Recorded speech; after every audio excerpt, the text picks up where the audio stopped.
I'm very happy to have the chance to reconnect with John Nelson. I have some beautiful memories of our tours.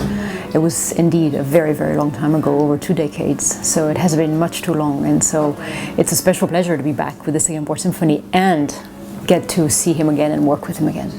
It's a very interesting question. Of course, the main thing is to keep it fresh, to keep it spontaneous. This is something which classical music gives you the chance to do, because you learn from every rehearsal, every partnership, every practice session, every concert.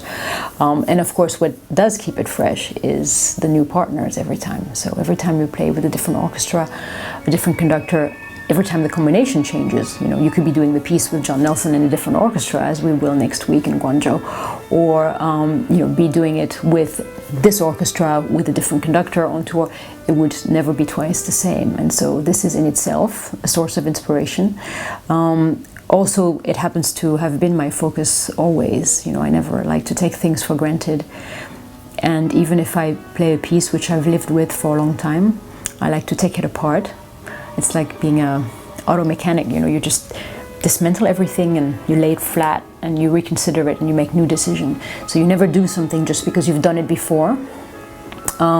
If you go back to a decision of interpretation which is similar to what you've done in the past, you've chosen it anew. So you've re-examined all the possibilities and the phrasing and the timing and the colors and the way of taking the sound. And if you do happen to go back to it, then it takes on a new meaning because it's chosen again. And then you have to also keep the flexibility to react to whatever might be happening during the performance, because every time you hear an inflection or an injection, as the case may be, from one of the soloists of the orchestra, it's going to make you want to do something in that moment, and that's one of the great privileges of this profession.